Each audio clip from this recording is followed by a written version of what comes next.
Дамы и господа, совсем скоро мы начнем очередную сессию в главном зале. Будьте добры, проходите, рассаживайтесь и обратите, пожалуйста, внимание на экран. Можно отсканировать QR-код и принять участие в нашем опросе. В случае, если... If you see the QR code on the screen, you can scan it and reply our questions. And you can participate in our poll. And welcome.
Уважаемые дамы и господа, Dear ladies and gentlemen, while we're getting together here, please look at the screen. You can scan the code or go to website menti.com.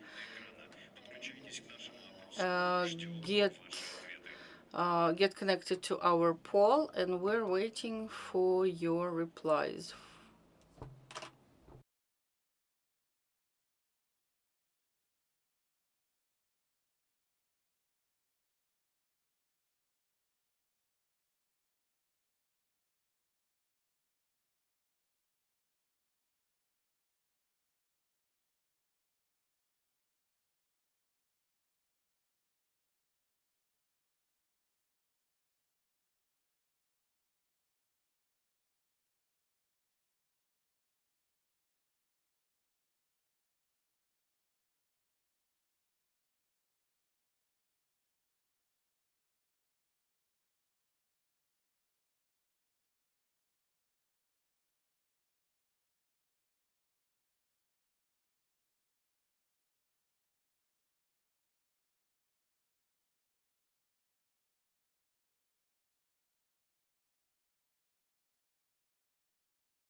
Дамы и господа, если вы только что зашли в зал, можно отсканировать QR-код, либо заглянуть в интернете на адрес, указанный в верхней части экрана menti.com, и ввести там код для того, чтобы поучаствовать в нашем опросе. Собираем ваши ответы.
Итак, уважаемые дамы и господа.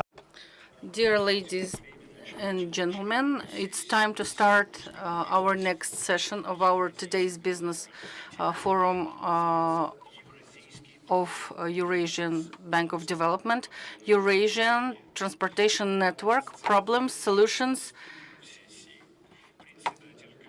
I invite the speakers of the session, Miroslav Antonovich, Chairman, Committee of the Organization for Cooperation of Railways, Director General of Eurasian Agrologistics Organization, Alevtina Kirillova, Managing Director for Assets and Projects Management, Aliya Murzagaliyeva,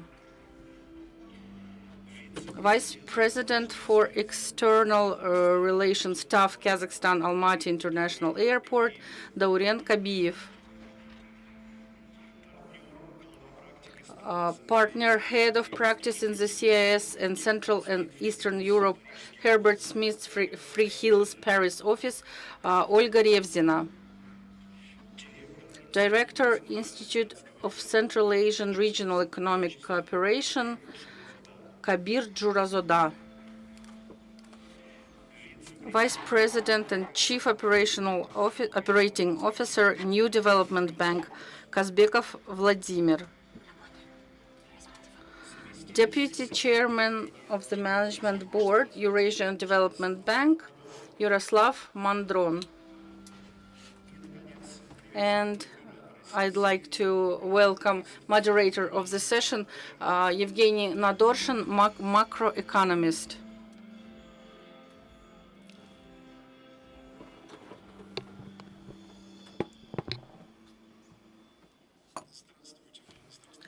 Hello, dear colleagues. Let me, before we start our session, to ask our organizers to display the results of the poll, which I hope you participated in while we have been gathering here in the room. By what year the first auto-piloted cargo rail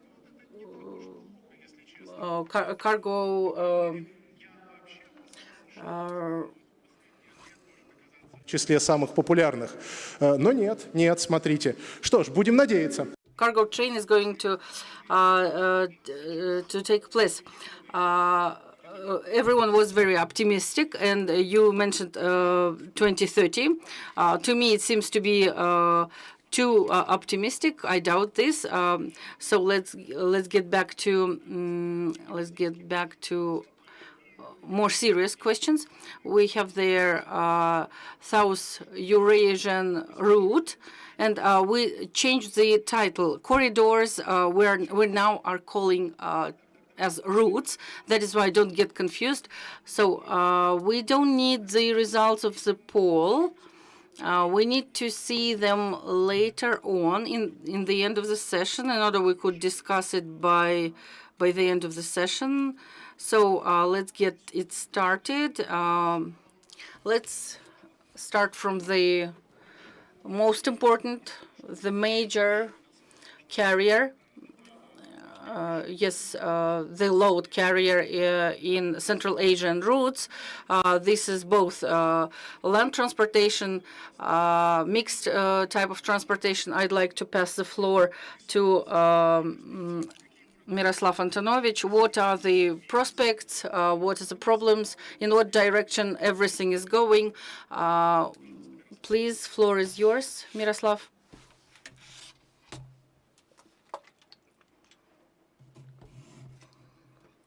Good day, dear participants. Let me make a short presentation. I'm very happy to be here.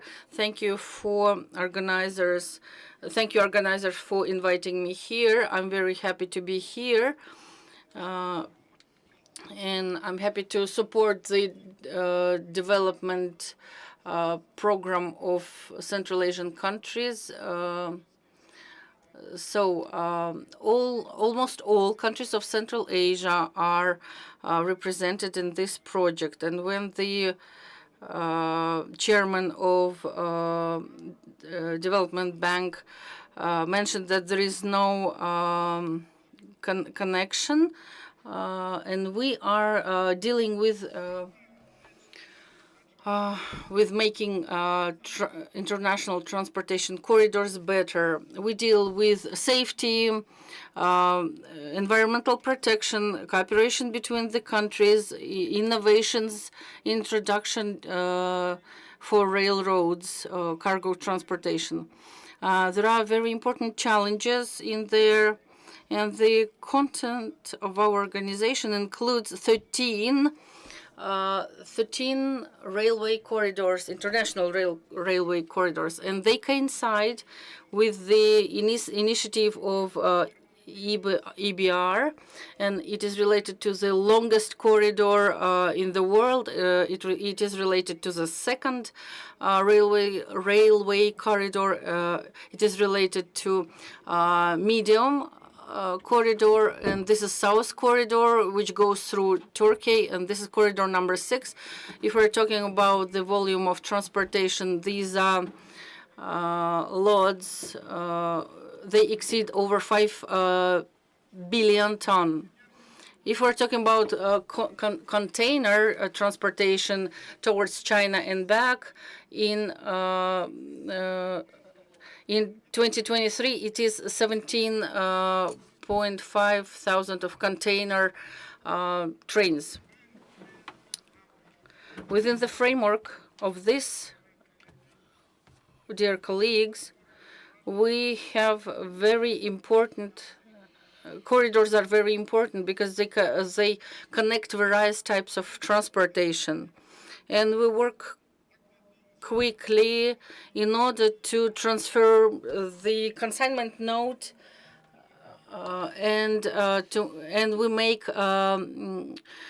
and we call such a service door-to-door service, and we are based on the international railway rights, and there is a international depository agreement, and this agreement has been done in the CIS, and this is a very important convention, and there is another convention in Europe, and there is a joint product consignment note, which is important for transportation from Europe and back. Another very important thing from 1st January 2022, we implemented very important agreement, transportation using container trains, and all the carriers have joined to that agreement. It is very important to eliminate the delays at transborder crossings, and this is a very important item for development of international transportation in the Eurasian area in general, and that is why I want to say that we have made very important thing.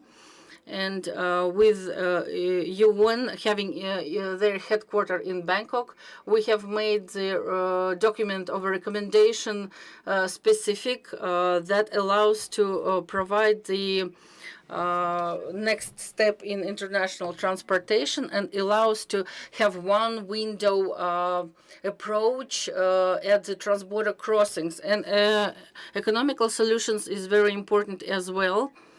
And for the first, we discussed it for a long time, and our speakers as well mentioned this.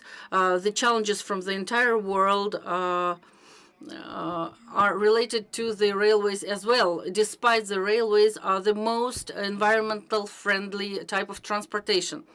And but we need as well to do as much as possible in order to introduce new powers of energy, to introduce innovations and use them for transportation.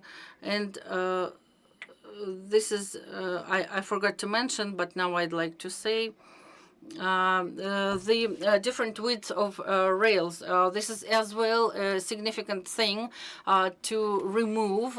It is a significant stop for the international transportation. And I'd like to mention as well that for Central Asian countries is very important. I'd like to support this idea that we need to support economic development of these countries. And I'd like to mention that we support, and there are two examples. We had one event at Ashgabat where we accepted the Declaration for Development of Railway Transport, and in the previous week, when we had a meeting with meeting of the ministers, we have signed a very important memorandum on development with TRACECA, and the first pilot project related to use of mutual product electronic consignment node here in TRACECA is going to be used at the corridor Baku-Sikars.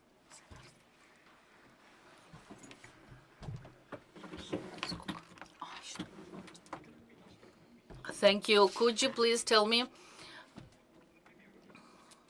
what is the potential if all the initiatives that you are suggesting, if they are all implemented? 17,000 container trains have been sent. What is the potential? By what amount we can increase it?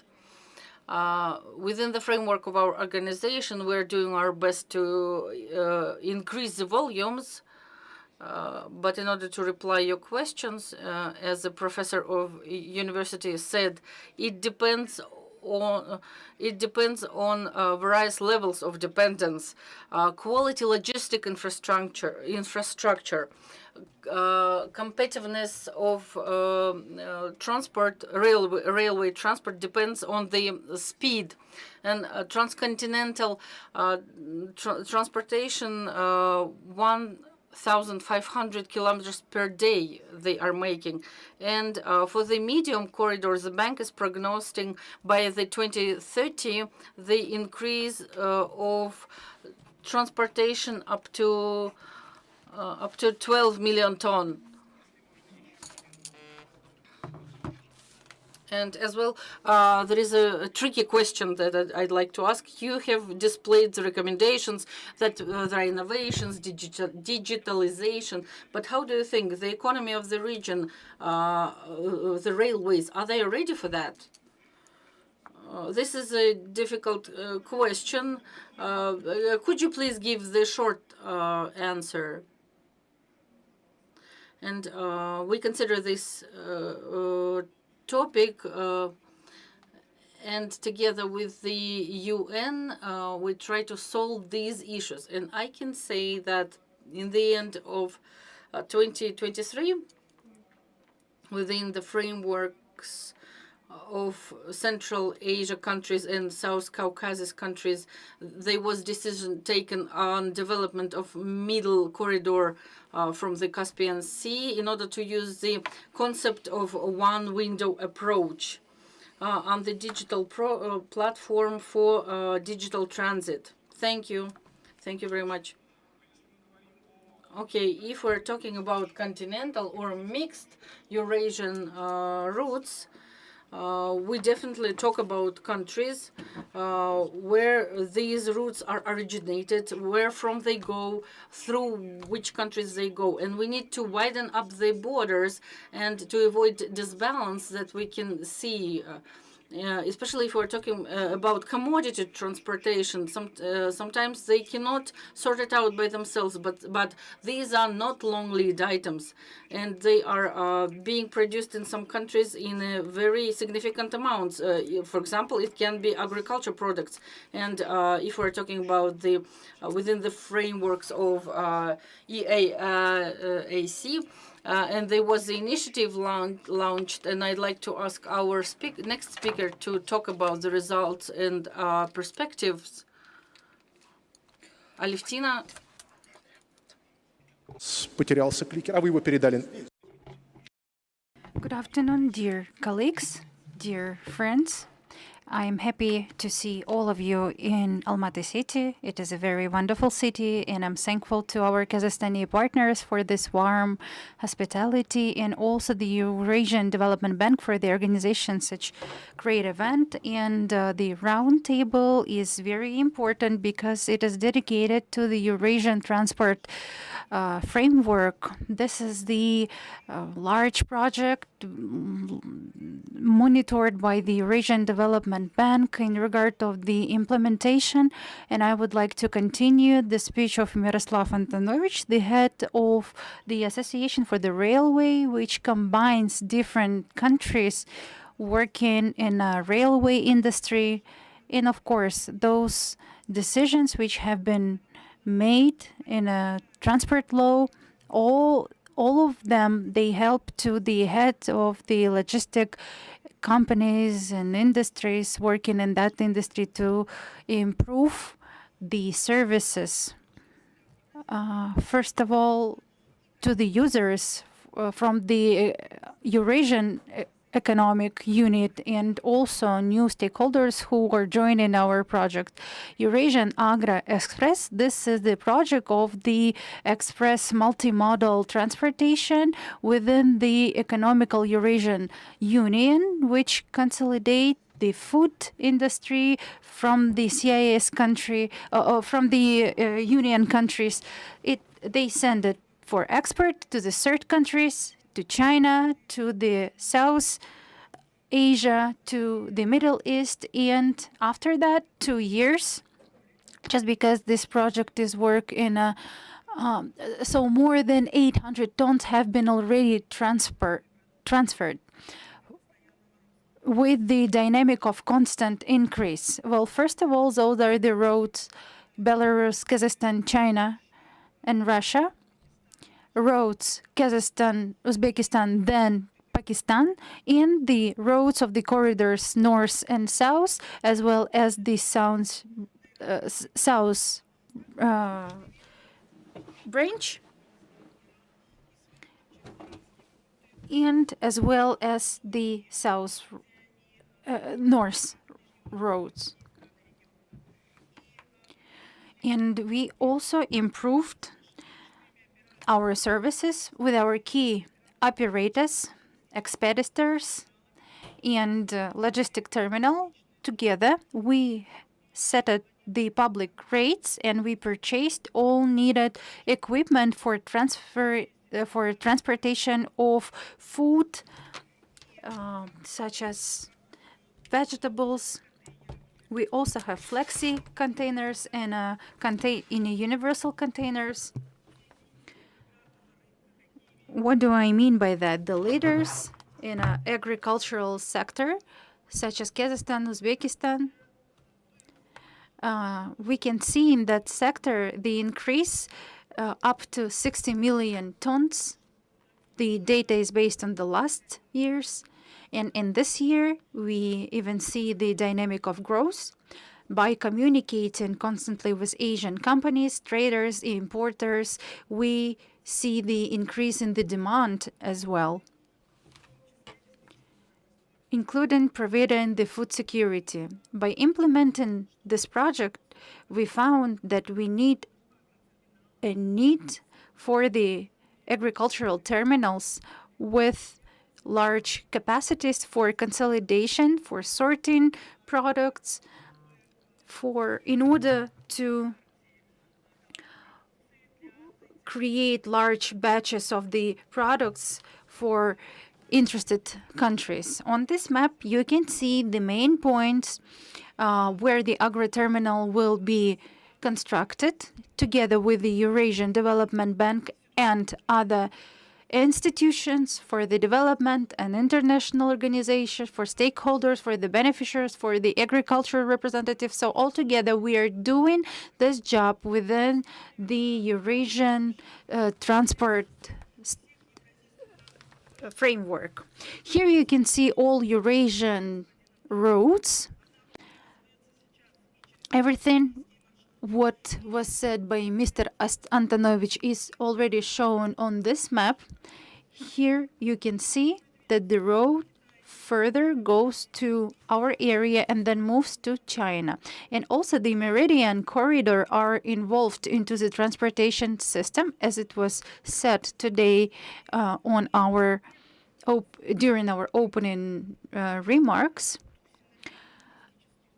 So this system will provide the synergy, which will help to our manufacturer, which will help to improve the transportation, the speed of the transportation. Because if everything will be improved, then the money flow will also be improved.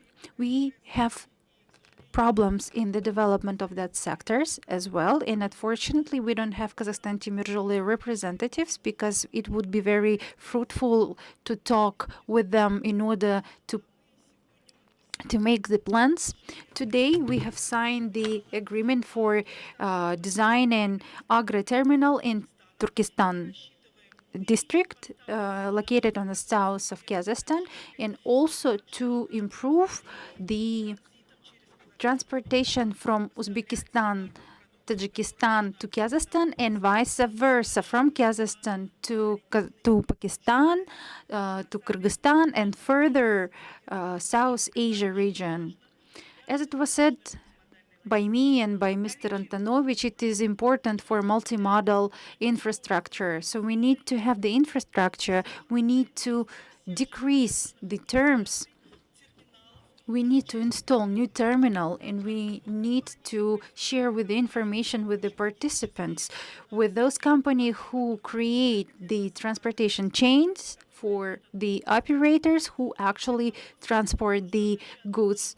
If you have any questions, do not hesitate to ask questions, because nowadays we have members, 10 big companies for all of the networks of the railways within the Eurasian Union. We will be ready to provide all of the needed support.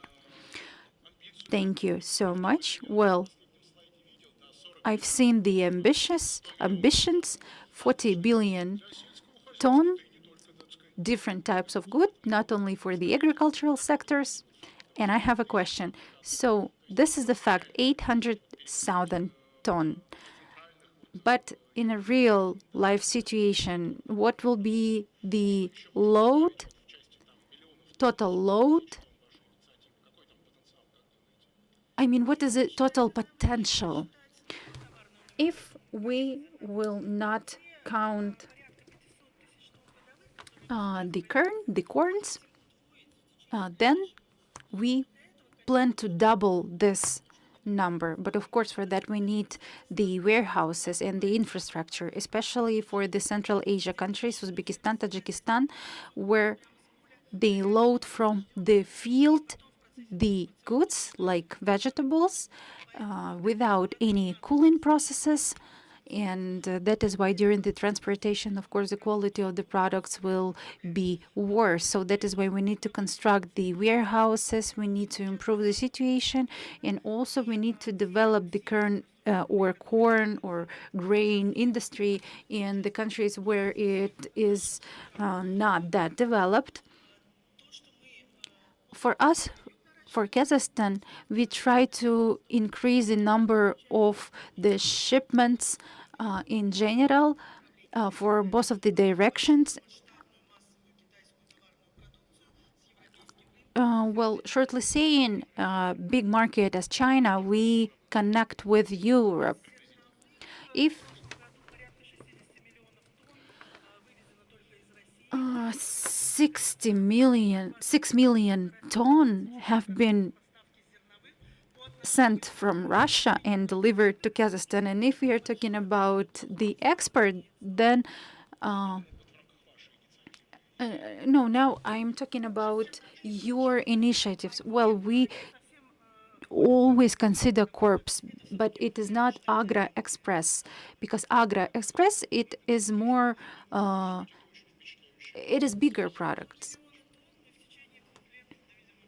Well, we plan to improve our volumes up to 2 millions, and hopefully this year. Well, we have already covered Kazakhstan, and it is a very important resource of the goods. And Kazakhstan is the biggest consumer as well on the continental Eurasian routes. And of course, it is a middle, Kazakhstan is located in the middle, in between of China and Europe. And we also have the Development Institute, which is working on the creation of the enterprises, which will form the export load base. And additionally, the development of the transport infrastructure, as I think, is also added into the scope of their work. Well, good afternoon. Holding Bayterek. I would like to tell a little bit about our holding, because there were some questions on the activity. We have a daughter company who are the financial operators, starting from the loans, from the leasing, export and credit insurance, the guarantees, subsidiaries. So we have big varieties of the tools. We have 3 big blocks of work that we conduct.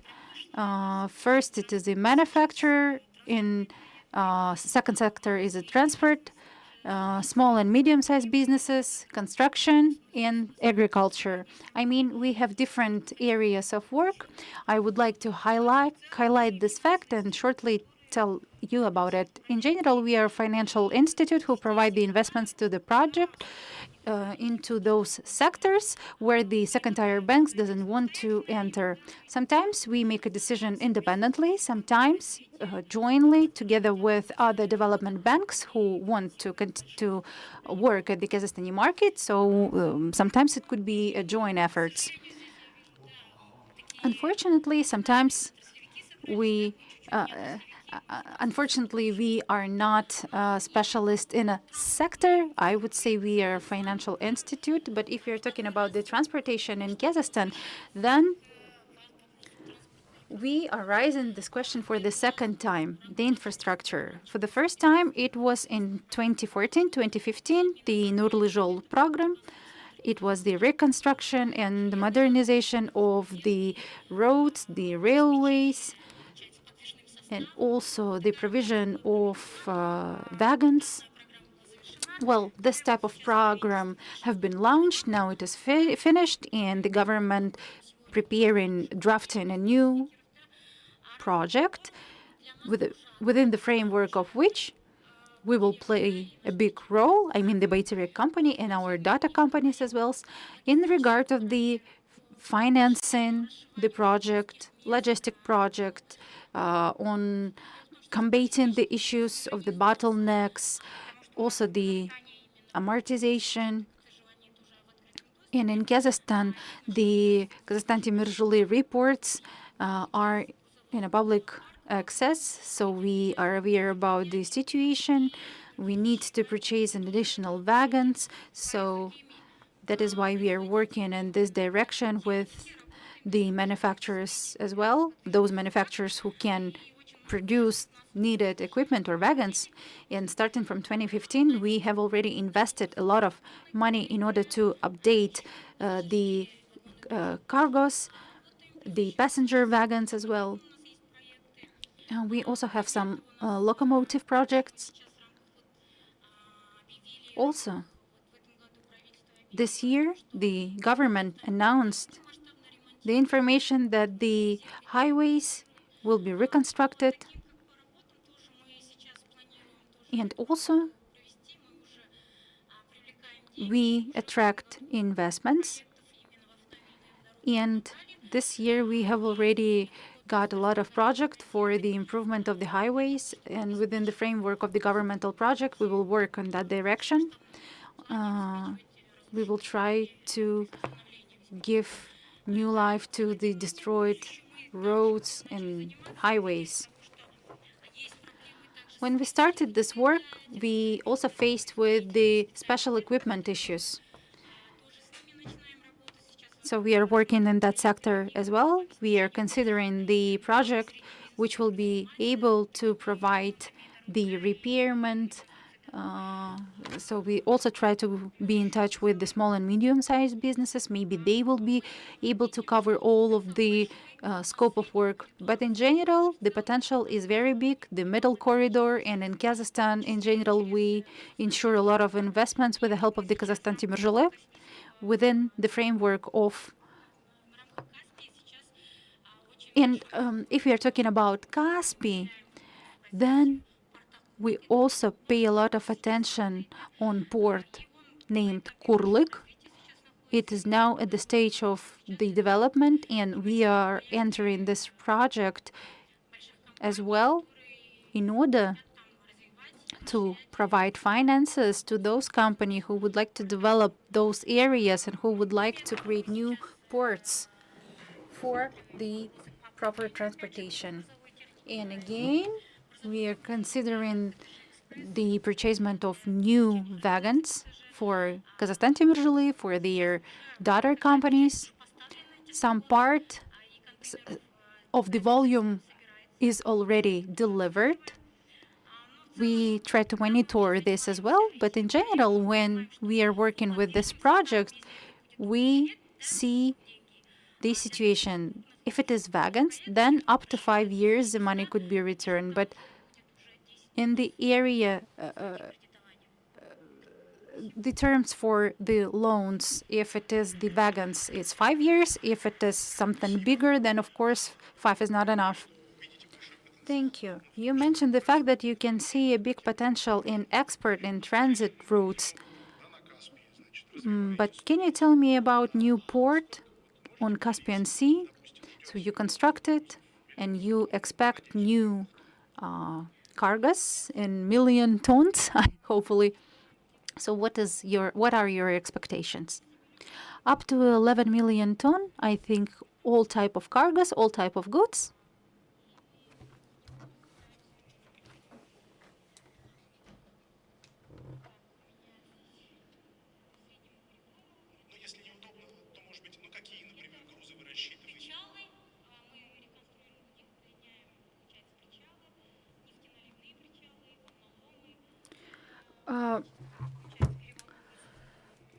Well, what do we also improve? The berth at the pier. Unfortunately, the rest of the information is somewhere. I didn't take all of the papers with me, but in general, what are the roads that you are focusing on? Well, first of all, those are the corpse and other type of the goods related to the oil and maybe some of the products in oil and gas sector. But as you know, all of the dispatches are conducted with the help of the pipes in that sector. But in general, it is going to be an agricultural goods, or for example, metallurgical goods, maybe some spares. There could be different type of goods. Okay, thank you, thank you.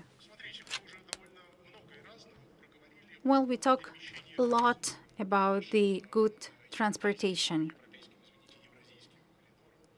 with the help of our Eurasian corridors. But synergy,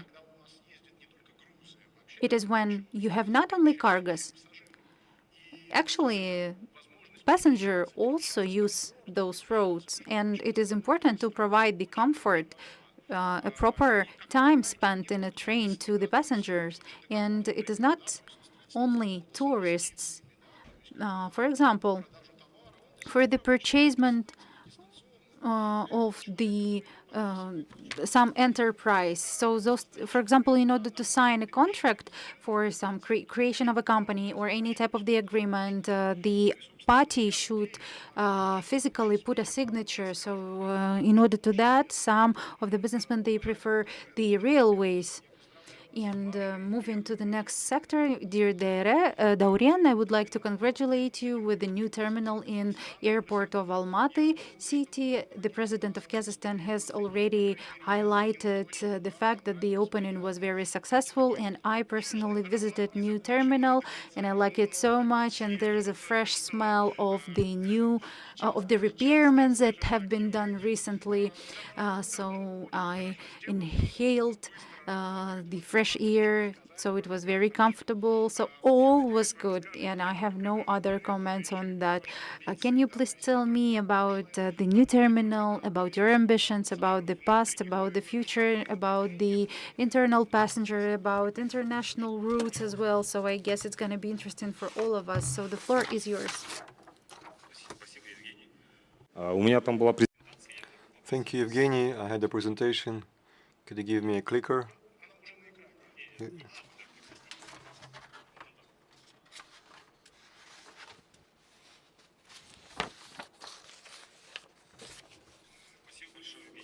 Thank you so much, Evgeny, for your positive feedback. For us, it's very important that the passengers would praise our new terminal, because it was a titanic work of our entire team. And here I'd like to thank the Eurasian Development Bank for their support. Together with other lenders, you have provided financial support to this project. And I have here some notes, just in case. So let me talk about the dynamics of our air shipment. And I'd like to thank the Bayterek Holding,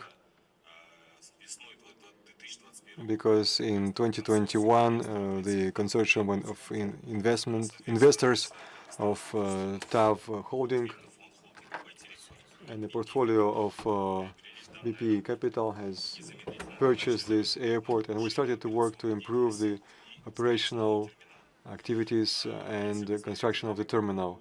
If you look at the dynamics of the air shipment, you can see that after purchase, we started to develop this air harbor, and we have 9.5 million passengers. It's a very good dynamics. We are almost reached post-pandemic level in 2021. The people started to fly a lot after COVID, and the geography has restored the frequency and number of flights. The geopolitical situation has also impacted that the routes were reoriented, and the managing team, the marketing team has worked well to restore previous air companies that have worked with the airport of Almaty and attracting new ones. If we're to follow the dynamics, this year we're going to cater to more than 11 million passengers. And of course, the next trend will depend on how much we'll be able to work to improve, to increase our airport equipment. We're going to make some renovations of the landing strip, and we're going to develop our cargo terminal. The next slide shows you the map. On this map, you can understand that Almaty is the center of the Eurasian continent. And here, our TAV team, we have increased the number of destinations from 38 to 60 in this short period. And the same can be said on the number of flights. We have increased the number of flights from 64 to 79. So if we're to talk about where we fly to, it's from international destinations. Most numbers are to the Middle East, Turkey and Europe, and we are gradually opening South East Asia.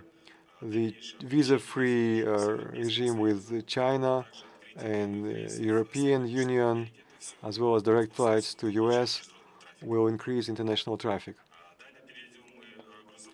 Now we will talk about cargo shipment. It's quite a positive dynamic. Thanks to our active engagement, the number of cargo companies have increased from pre-pandemic by 2/3. And if we are to compare the year when TAV Airport Holdings came to Kazakhstan, we have increased the number of cargo companies by 1/3. We have more than 20 air shippers working with us. We are going to develop cargo shipments, and we will optimize the work of our sklad, of our warehouse. We have 20,000 square meters of a warehouse, and if we are to improve our technology of storage, we can use to increase the volume of storage from existing 99,000 to 200,000. Here, the geography of cargo shipments. We are a part of the new Silk Road. I don't know how else we can call it, because different countries are looking at this connectivity differently. And Almaty can be both connecting north to south, and also one belt, one road. And we have started with our new international terminal, which was launched on the 1st of June. And the president has launched it, has opened it.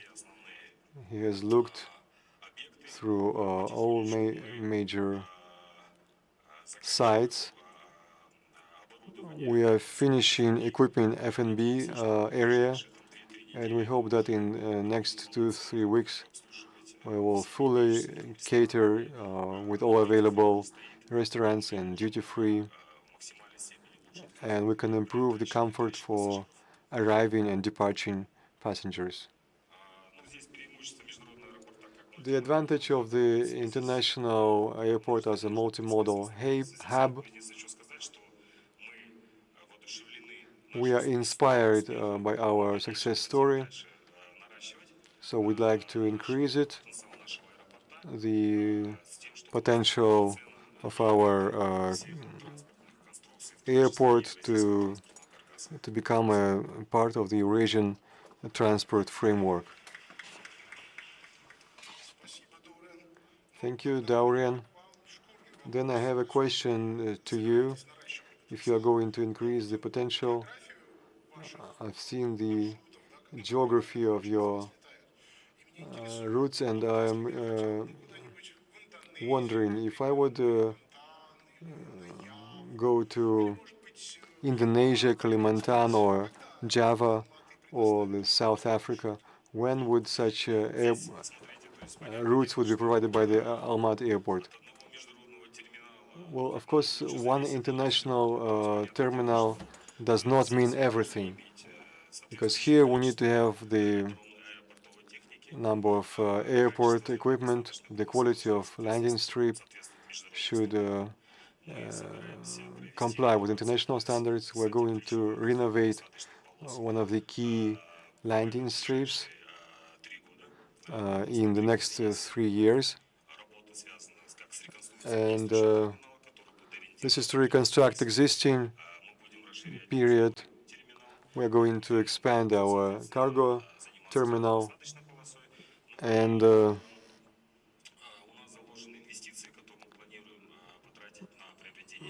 then we're going to have investment to purchase equipment. So we will focus on new routes. Southeast Asia is a priority for us. And as you've heard from the news that the visa-free regime with Vietnam and China has triggered to open new flights. We recently visited, together with the Minister of Transport, we went to Urumqi, Xi'an, and Beijing. We've seen a huge interest from Chinese airlines. For the last 2 months, we have hosted some 5-6 representative delegations. We're going to work both with SUAR and the southern part of China. So we have a lot of plans. Main thing that the people would work, because our main capital are people, and we value our employees. So I suspect that in the next 3 years I'm going to go to Kalimantan and Java. So you're going to develop, but not right now to send me to the Southern Africa. Well, here you need to see that mostly our flights are going there where Kazakhstani people are flying to, where we have sustainable trade and economic relations, where Kazakhstani business is represented, and the countries where most investment comes from. So Europe, Southeast Asia, Middle East is our priority. All the other countries will come as a second priority. Well, we had organizations with public participation and infrastructure organizations and association of operators, a lot of public sector. What happens with the private sector? We are not ready to provide a pure private sector, but we can talk about PPP. Olga, could you tell us this instrument, is it alive? Is it demanded? Is it pressing or is it not required altogether because the public sector may manage itself? Good evening, colleagues. I'm very pleased to talk about this after Dorian because he has demonstrated and gave an answer that we need private investors and government. Uh, it's not that it won't manage, but it won't manage so quickly and so efficiently. So, colleagues, I was very much impressed, as you are, when you've learned the report which was presented to you, and the scale of projects in our Eurasian region which will be implemented. And we understand this completely. And if we would see the outcomes of this report, that all these projects could be implemented by attracting investors. So we don't have other ways. And why do we need public-private partnership? Because first of all, it's the issue of project implementation. If we don't want to wait decades when there will be an opportunity for the government to implement projects, we need investors. And second is that investor is risking their profitability and they're going to implement the project most efficiently, making a wonderful design and optimizing all costs and bringing quality to public infrastructure. And of course, in order for the public-private partnership for all the projects that have been presented in the report would be effective, I'd like to focus on two main areas for the project to be successful. First of all, there should be a legal framework. I'm saying this because I represent international legal company. We have 27 offices throughout the world, and all my entire life I've dedicated to PPP projects in different countries.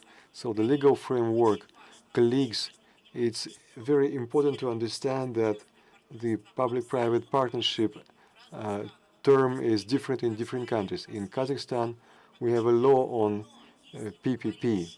But if we are to talk in a wide sense that we would like to get PPP projects, does this mean in Kazakhstan that we need to use only this law? Of course not, colleagues, because we talk about PPP as a wide notion, because currently we are implementing a number of projects in energy sector, largest projects in Kazakhstan, 1 gigawatt with Total, Masdar. These are the projects that are implemented by us. But do we use the law on PPP? No. We are using investment legislation. There is no time to go in the details. I can discuss this separately. But if I were to talk about development of PPP, it could be both PPP law, it could be investment legislation, and other approaches such as intergovernmental agreements. And I'd like to know that some PPP projects that we implement, they are based on intergovernmental agreements if we are to attract foreign partners.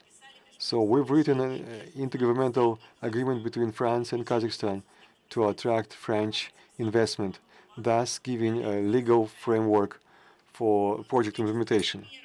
As an example, how it's best for you to judge, we can call Bakat project because we are a transport session and there are specialists that know this project quite well, and we believe that this is the first project of PPP in highways in Kazakhstan.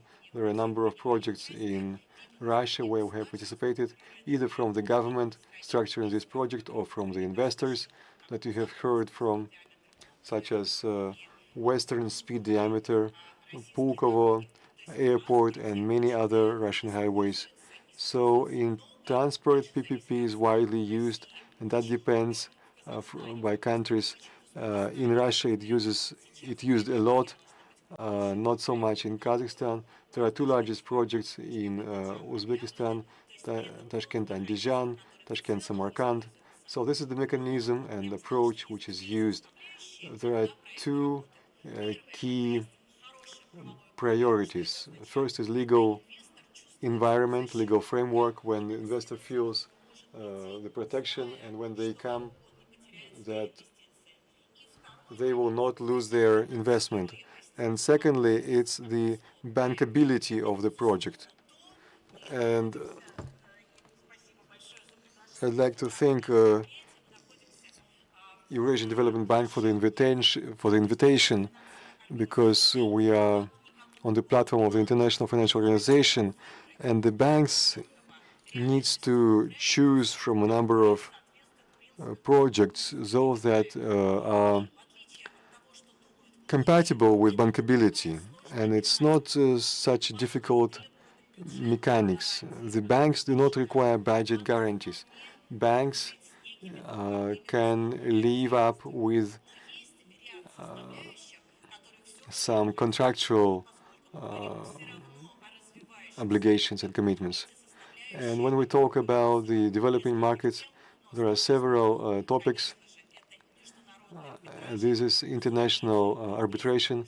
Any international investor would be more confident if, God forbid, within the dispute with the government, they can use international arbitration, as well as some protection of the lenders, the protection that is needed for any PPP investment project.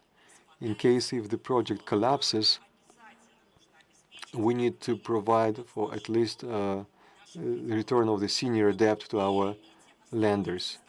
And having these main components, good legal framework and project bankability, which is our specialty, we can organize a huge number of important projects from the report that has been presented in a form of PPP. So, colleagues, we believe that in our region, which both you and others know quite well, there are all components, as it was presented in the report, that we could structure a big number of projects as PPP or some other investment projects. Thank you so much. Thank you.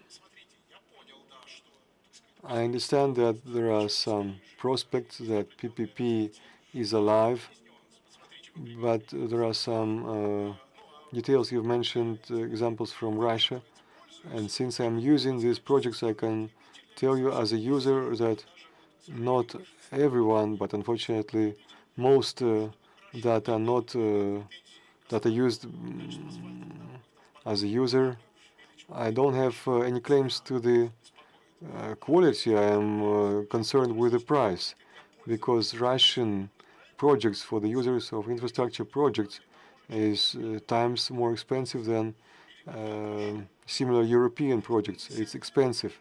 Maybe for concessionaire it's well, but those that are using the roads, and these are the shipments, the cargoes that we move, it's not so comfortable. So can you improve the price, actually? Again, there could be two answers from me as a user and as a specialist. As a user, there is an opinion. I would tell your colleagues, honestly, when I lived in Moscow, my life has changed after, from the center where I worked, I could reach Sheremetyevo airport in 40 minutes. So for that, I was ready to pay money, because I received a new quality of life. And of course, there should be an alternative. And those users that cannot pay, they should have this alternative. But however, as a user, I can say that I see huge advantage of Russian projects as to improving quality of life. But this is my subjective opinion, personal opinion. And as a specialist, of course, it's extremely important, and Eurasian Development Bank is coping this. It's the pre-project preparation. So we need to understand that PPP is not a panacea. There are projects in some poor regions that cannot be implemented by increasing price or having toll roads. So we cannot escalate projects if they are not required. So there should be correct pre-project preparation. For that, we have consultants, international consultants, legal, financial, technical, that should spend time to understand whether this project is demanded or not. And PPP is not only about paying capacity. So if the government can finance this project for 20 years, we have some projects that have minimum pay, but with subsidies for many, many years, which would be paid to the investors. So if we are to make a conclusion, not all projects should be PPP projects, but many well thought of projects could align with this approach. Well, that is reasonable. And now we'll move on. Kabir, tell us, what do you think about a more deep integration of transport in our regions? What are the perspectives? What is the potential available now? The floor is yours. Thank you so much, Evgeny. Good day, dear colleagues, participants, guests.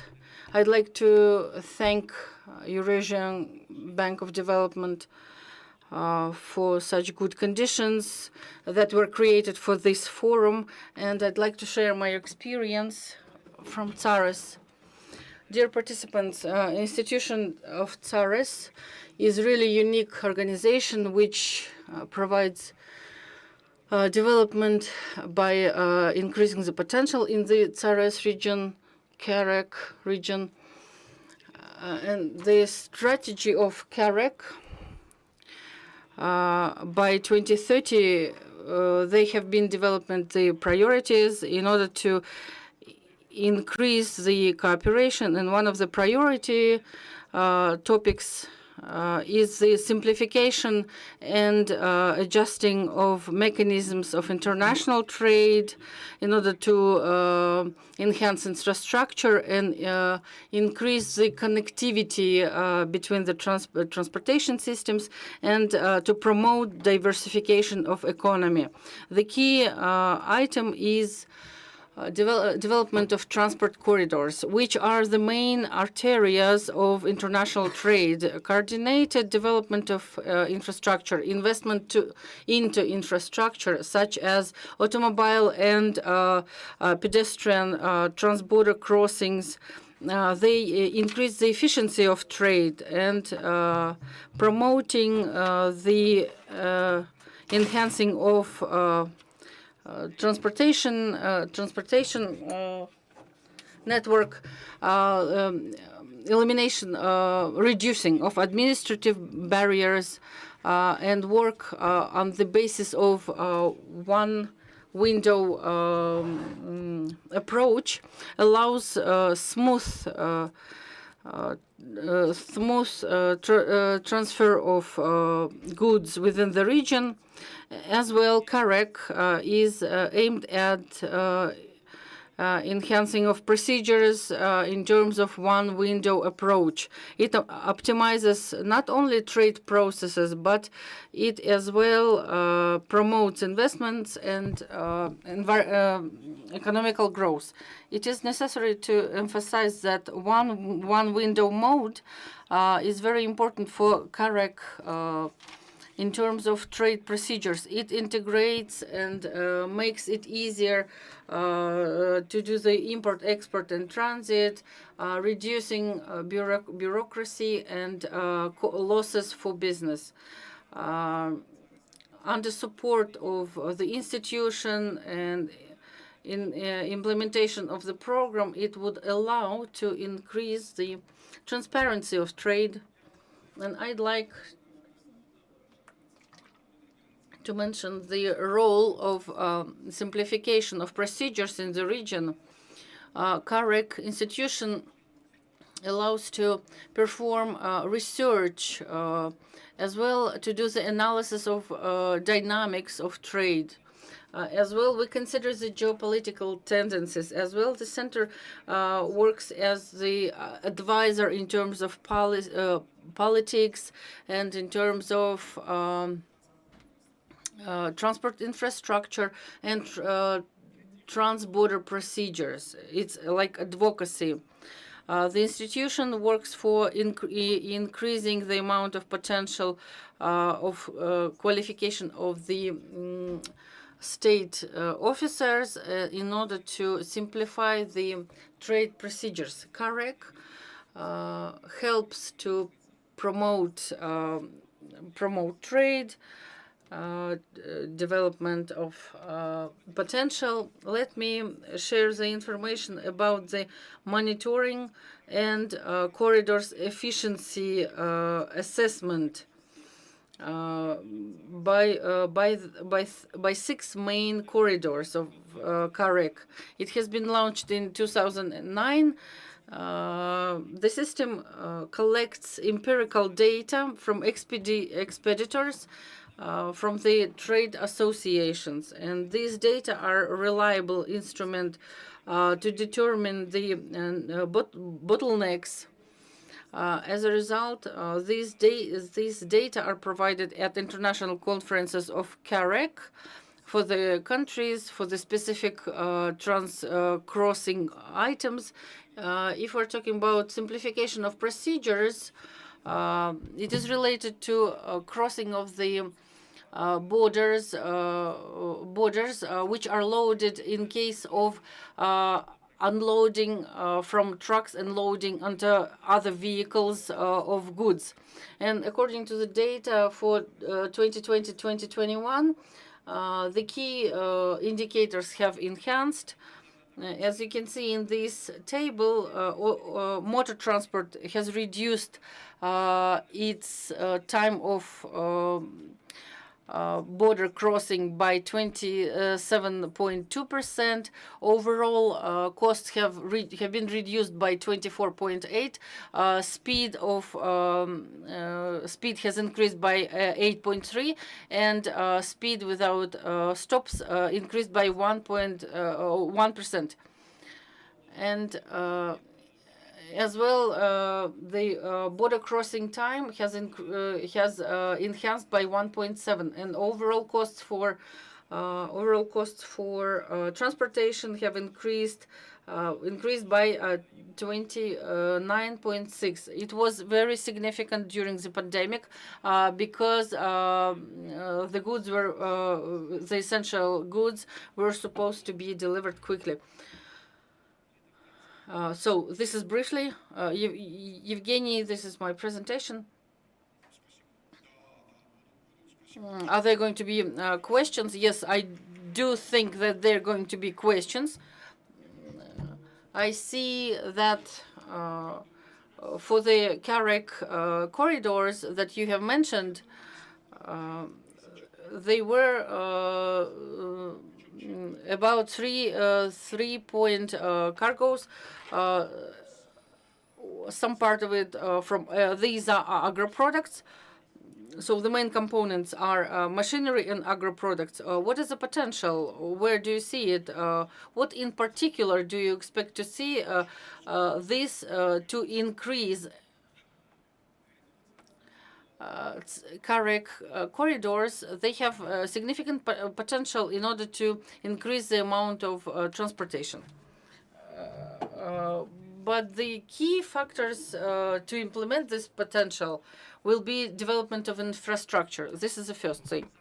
The second is modernization of motor roads, then harmonization of policy, into especially for custom procedures and trade agreements, which will promote trans-border transportation. The third is in introduction of technology, of digital platforms and automated systems. support of public-private partnership. This will allow to expand the routes of CAREC and regional economical growth, diversification of trade and security. They can make environment for investments that would allow to increase the amount of transportation, cargo transportation. Thank you very much. Okay, colleagues. We have one little thing to do. Remember, I told in the beginning of this session that there was the poll that I asked you to participate in. If our speakers if our speakers want to participate in the poll, you can scan the QR code on the screen. Those who did not participate, please do participate. And in 20 minutes, we will see the results. And let's move on. We have two representatives from the development institutions, and our previous speakers, they have shown the demand for the development institutions work. And the demand is very, very high, except for support in terms of administrative things, agreements, financing. We hear in every topic. That is why I'd like to introduce the new development bank. Vladimir, could you please tell what do you do, what you are ready to provide financing in terms of, especially for the Eurasian Transportation Network? You know, Eurasian Transport Network is a very important and interesting topic, and important for the development of the region, for the new development bank.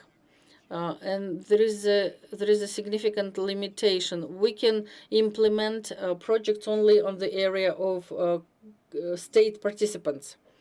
That is why in this region we have three countries: China, Russia, and India. And this is not a small amount. These are the main points. Those pictures that go through all Eurasia, from western part of Russia and go to China, south of China, southeast of China. There are very significant parts, and countries of Central Asia, they fall out. And in 2 words, I'll try to describe how we organized. The institution has been created recently, and from development institution, we are the youngest. We work for 8 years already, and we have made the general portfolio of projects that have been approved, and in total of the total cost of $36 billion, 18 of them for 18 of them finance have been allocated already, issued. And the main task of the bank, according to the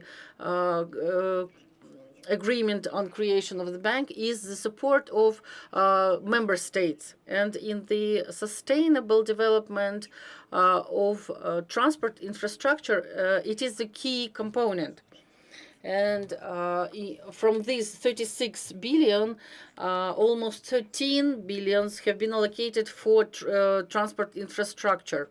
And the share of transport projects in our portfolio will increase. And in the nearest 2 years, 6 billion will be allocated for this portfolio. The projects are very interesting. I can't say that we are eager to invest in Central Asia, but the significant part of the projects from China and which is the part of this huge Eurasian infrastructure. And I'd like to say we finance 3 airports in China which are very close to Kazakhstan. This is Lanzhou, Xi'an, and the third Hukhod. And these are going to be very big airports. And for you, as colleagues who deal with airports and construction of airports, 2 of these airports have a green label, and there are specific features. And if there are green tags on the project, it increases the investment attractiveness of projects. We have on our website these projects. You can take a look at them. Excuse me, am I correct in my understanding that you are going to take me to Java and to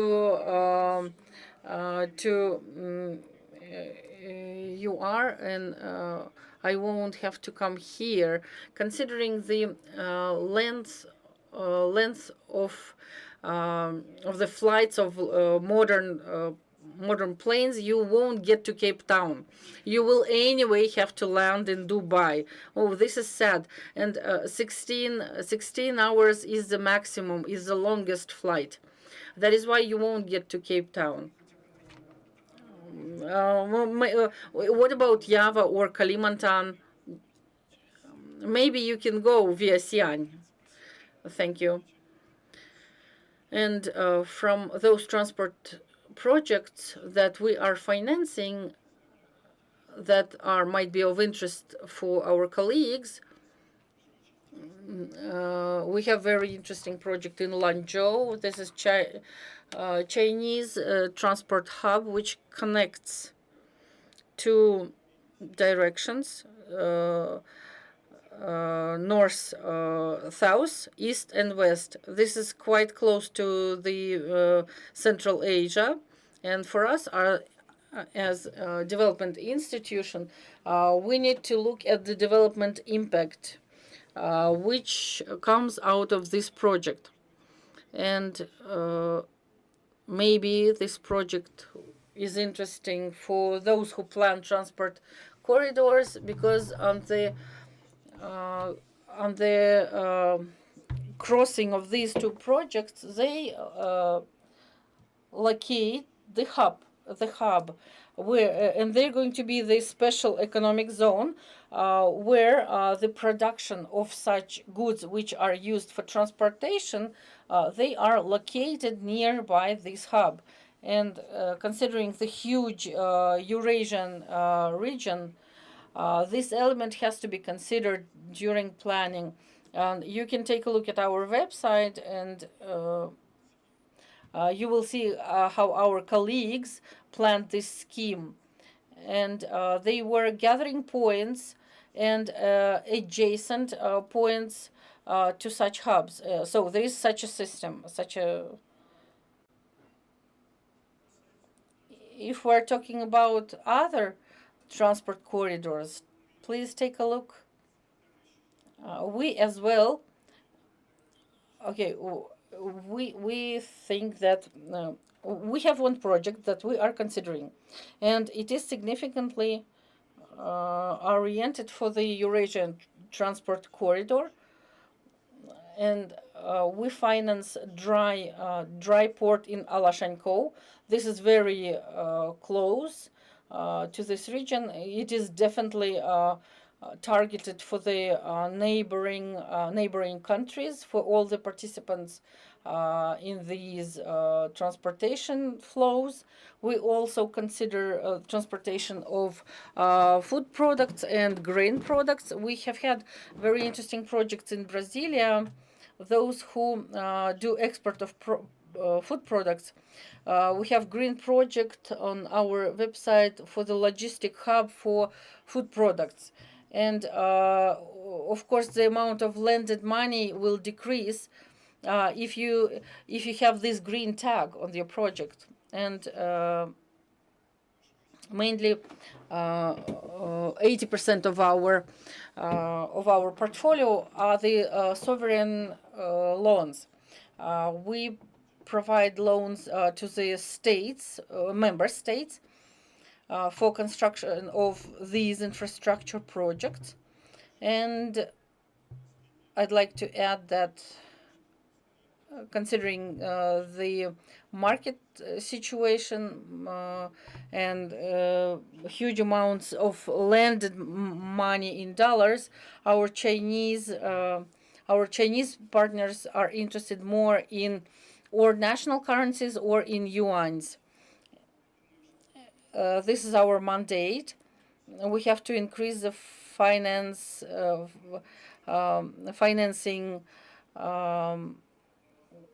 and the market itself goes slowly to this type of financing as well. And we have another development bank in our session.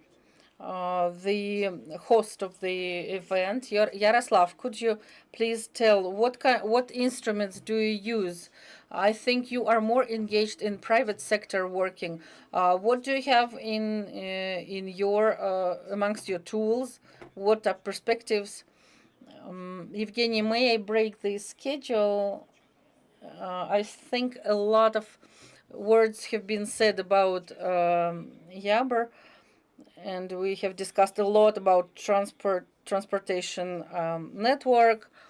I see that Sergei Anatolyevich is in the room. He is a unique person for me, who has been representing Russian Federation in main development institutions where Russia has been a shareholder, and he is a banker in the development institution. If this is possible, can we pass the floor to Sergei Anatolyevich, and because he has something to share about the instruments.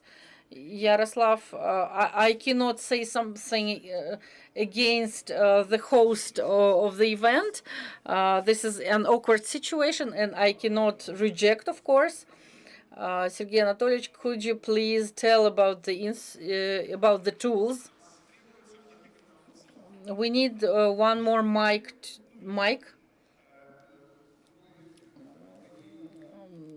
Good afternoon. Thank you for these good words that you said about me. It's very pleasant that we have discussed a little bit the financial issues. As I noticed, it's a tradition in forums to discuss various subjects and problems, but to avoid financial issues.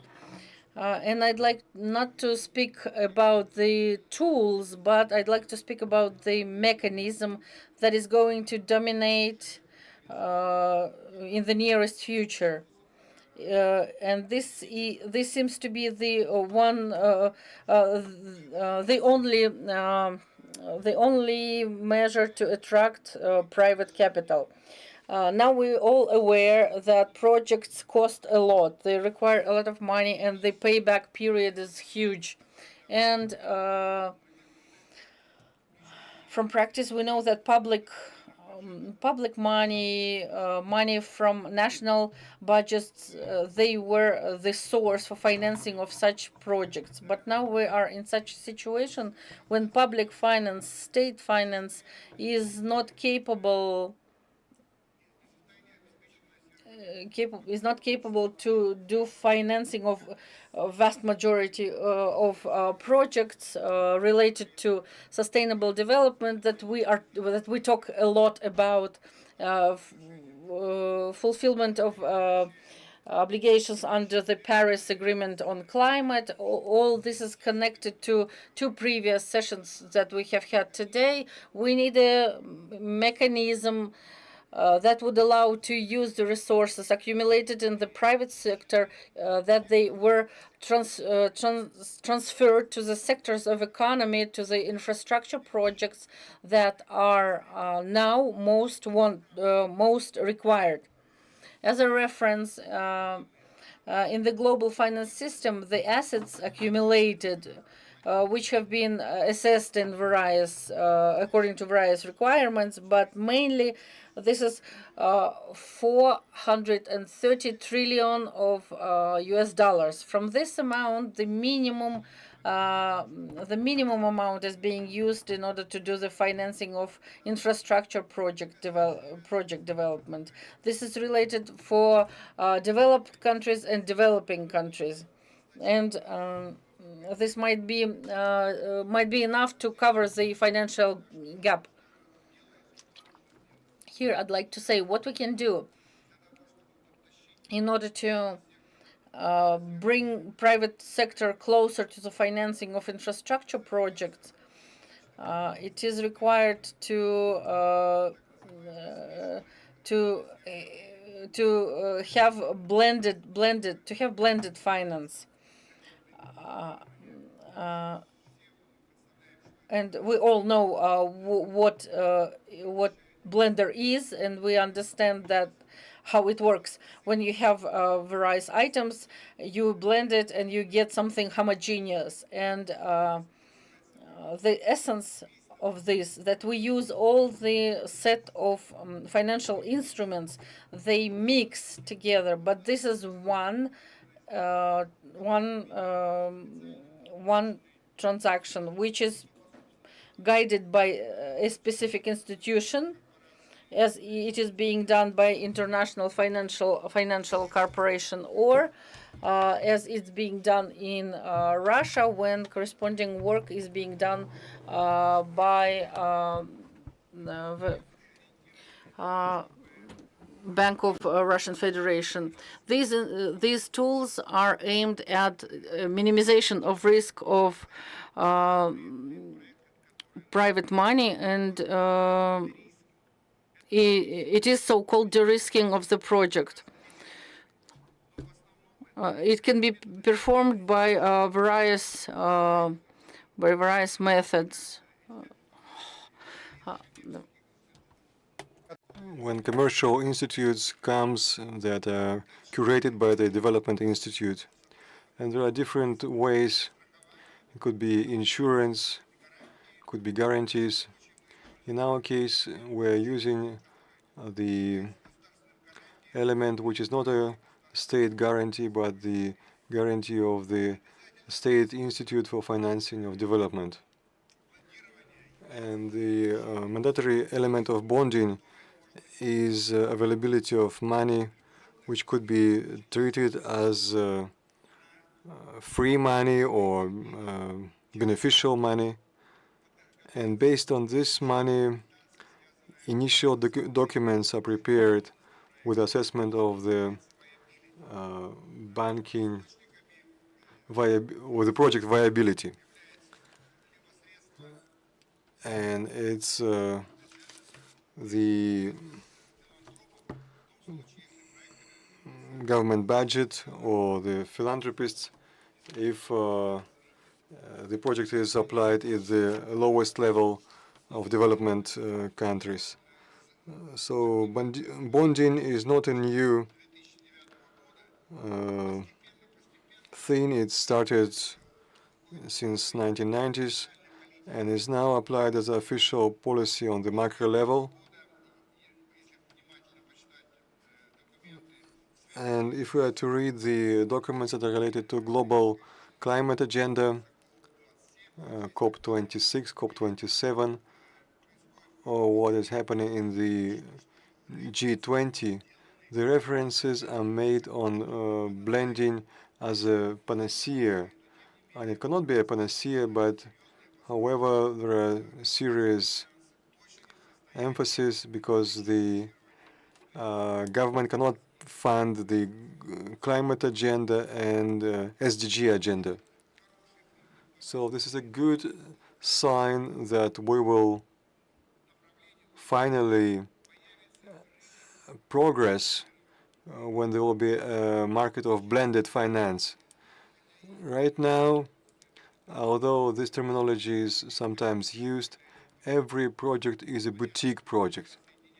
Of course, when you unite in one project several participants and several types of financial instruments, and all of that represents a single transaction,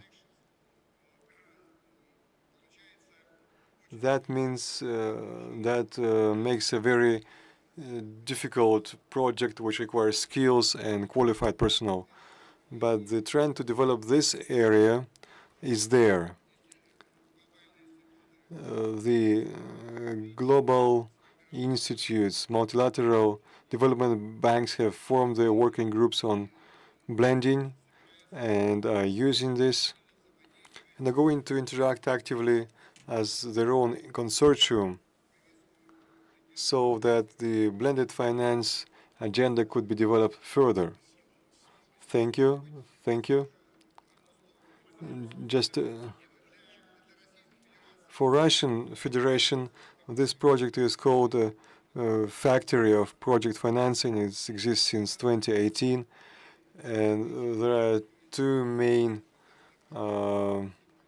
differences: that we have a state program approved by the government, and we have a special regime of supervision and regulation by the Bank of Russia, and that prevents blending to be developed more globally as compared to what is available now. Yaroslav, I would give you 2 minutes if you have anything for a closing word. From the entire bank, I'd like to thank everyone. And when we have presented a Eurasian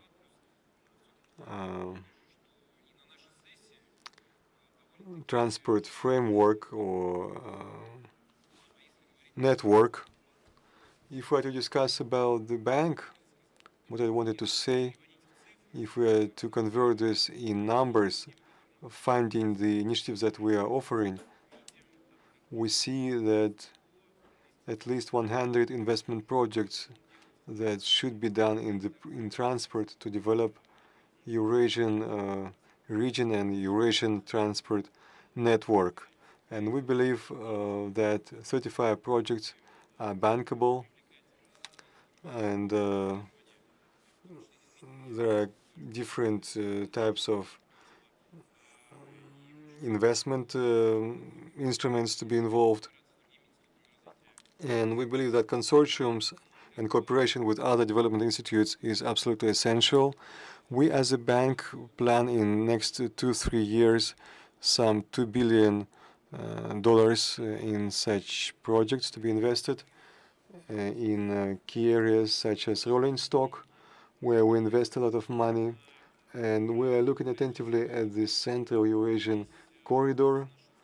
And we have here the third border crossing between China and Kazakhstan, and Aygos-Bakhty rail line. We have funded the feasibility study, and the cost of this project is from 500 million to 1 billion. We are also looking at the part of a TRACECA project. It's a rail line which is now located in Kyrgyzstan, which extends more than 400 kilometers. The cost of the project is more than $2 billion. It's Kachkor, Karakacha-Makmal, and here we actively engage. We're actually engaged in order to finance the feasibility study for this project. So our plans are to invest at least $2 billion in transport projects. And I'd like to wrap up by saying that when we've done our own project on Eurasian Transport Network, we were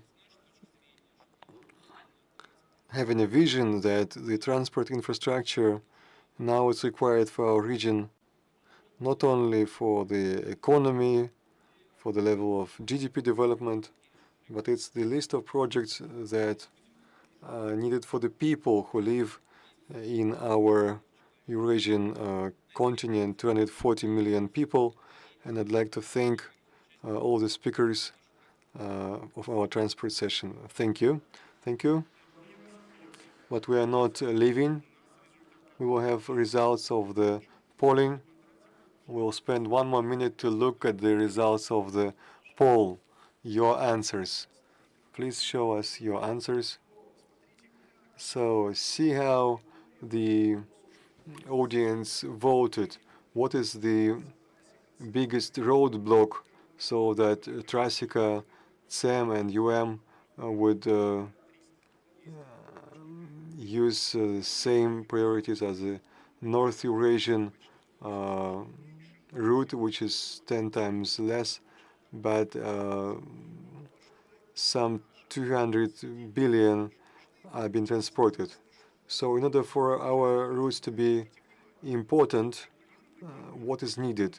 Regulation, yes, it's important, but first of all, it looks like that the money is required, a lot of money that needs to be invested in the infrastructure, regardless of what kind of tools to be selected. And there is a balanced answer. I would choose the one before the last, when all limitations are equal, because there are limitations on the road, on the rolling block, rolling stock. And if there will be a session next year, we can try to gather and to repeat this poll, whether there will be a progress, because that would mean that there is certain result is reached. It's a good way to evaluate this. So now we can proceed to the cocktail. I'd like to thank the moderator. So please, the speakers receive your certificate.